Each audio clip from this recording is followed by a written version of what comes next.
Hello बच्चों। तो यहाँ पे जो क्वेश्चन दिया गया है पहले उसको पढ़ते हैं। क्वेश्चन में दिया गया है कि the dissociation constant of n butyric acid is 1.6 into 10 to the power minus 5 and the molar conductivity at infinite dilution is 380 into 10 to the power minus 4 Simon meter square mole inverse. The specific conductance of the 0.01 molar acid solution is dash. यानी कि हमको यहाँ पे specific conductance calculate करना है। हमको यहाँ पे 4 ऑप्शंस दिए गए हैं, राइट। और यहाँ पे हमको दिया गया क्वेश्चन में उसका dissociation constant, molar conductivity eight infinite dilution, ये सारी चीज़ें दी गई हैं। तो पहले हम की कॉन्सेप्ट्स देखते हैं इस क्वेश्चन में क्या क्या यूज होने वाला है। की कॉन्सेप्ट्स, है ना। तो जो की कॉन्सेप्ट है, पहले तो हम सारे फॉर्मूलाज जो इस क्वेश्चन में यूज होने वाले वो देखते हैं। डिसोसिएशन कांस्टेंट, उसको हम के ए के रूप में रिप्रेजेंट कर सकते हैं। के ए एसिड का डिसोसिएशन, इसीलिए के ए लिख रहे हैं। और के ए का जो फॉर्मूला होता है वो होता है सी अल्फा स्क्वायर, जहाँ पे सी होता है हमारा कॉन्सेंट्रेशन और अल्फा होता है degree of dissociation. Degree of dissociation, है ना। फिर ये जो डिग्री ऑफ डिसोसिएशन है इसका फॉर्मूला होता है कि molar conductivity divided by molar conductivity at infinite dilution. तो लैम्डा एम जो है वो मोलार कंडक्टिविटी है और लैम्डा एम नॉट जो है वो है molar conductivity at infinite dilution, right. एक और फॉर्मूला होता है हमारा स्पेसिफिक कंडक्टेंस का, या फिर इसको कंडक्टिविटी भी कह सकते हैं, जो कि हम लिखते हैं कापा। कापा होता है हमारा स्पेसिफिक कंडक्टेंस, है ना। तो कापा का क्या फॉर्मूला होता है? Specific conductance kappa is equal to lambda M into concentration divided by 1000। ये 1000 तभी रहेगा जब हमारा मोलार कंडक्टिविटी का value siemens centimetre square mole inverse में रहेगा। अगर मीटर इनवर्स में है तो फिर हम ये 1000 को कैलकुलेट इनटू अकाउंट नहीं लेंगे, है ना। तो एक बार देखते हैं क्वेश्चन में क्या क्या हमको गिवन है।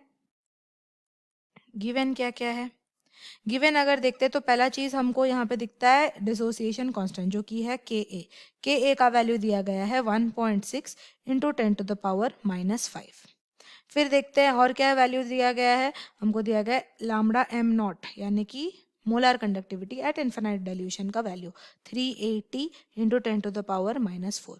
तो ये दो चीज़ों को यूज करके हम क्या क्या कैलकुलेट कर सकते हैं। इसके अलावा एक कॉन्सेंट्रेशन भी दिया गया है एसिड का, जो कि है 0.01 मोलर। तो अब देखते हैं सोल्यूशन कैसे करना है। पहले हम फर्स्ट वाले फॉर्मूला को यूज करके यहाँ पे इसका अल्फा का वैल्यू निकालते हैं, जो कि है डिग्री ऑफ डिसोसिएशन।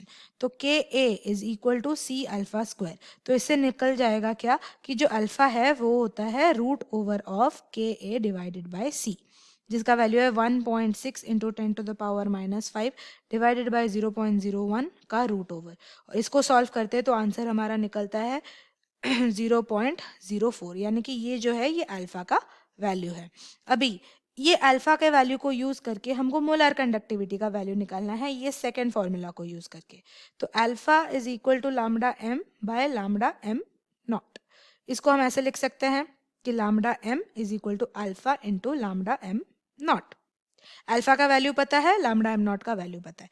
इन दोनों का वैल्यू पुट करेंगे 0.04 into 380 into 10 to the power minus 4। इसको कैलकुलेट करने के बाद हमारा जो वैल्यू निकलता है वो निकलता है 15.2 Simon centimetre square mole inverse. ये निकलता है लैम्डा एम का वैल्यू। अभी हमको थर्ड फॉर्मूला यूज करके कापा का वैल्यू निकालना है। कापा यानी कि हमारा स्पेसिफिक कंडक्टेंस। तो कापा होता है कितना? Kappa is equal to lambda m. Lambda m का वैल्यू क्या है? 15.2। यहाँ पे मैंने 1.5 लिख दिया था गलती से, तो ये रहेगा 15.2 इंटू 0.01 उसका कॉन्सेंट्रेशन डिवाइडेड बाय 1000, क्योंकि ये जो हमारा आंसर निकला था वो सेंटीमीटर स्क्वायर में निकला था, राइट। तो अभी इसको सॉल्व करेंगे तो जो आंसर निकलेगा वो निकलेगा 1.52 into 10 to the power minus 4 siemens centimetre inverse, right. लेकिन हमको जितना भी ऑप्शन दिया गया है वो साइमन मीटर इनवर्स में दिया गया है, तो सेंटीमीटर इनवर्स को मीटर इनवर्स में अगर हम कन्वर्ट करना चाहते हैं तो हमको मल्टीप्लाई करना पड़ेगा इंटू 100। तो मल्टीप्लाई करने के बाद हमारा आंसर कुछ ऐसा निकलेगा कि 1.52 इंटू 10⁻⁻² साइमन मीटर इनवर्स। तो ये जो ऑप्शन है ये हमारे कौन से ऑप्शन के साथ मैच कर रहा है? Option B, 1.52 into 10⁻⁻² siemens metre inverse, यानी कि हमारा जो ऑप्शन बी है वो हमारा सोल्यूशन है। Option B is the correct solution. I hope you understand the solution. Thank you.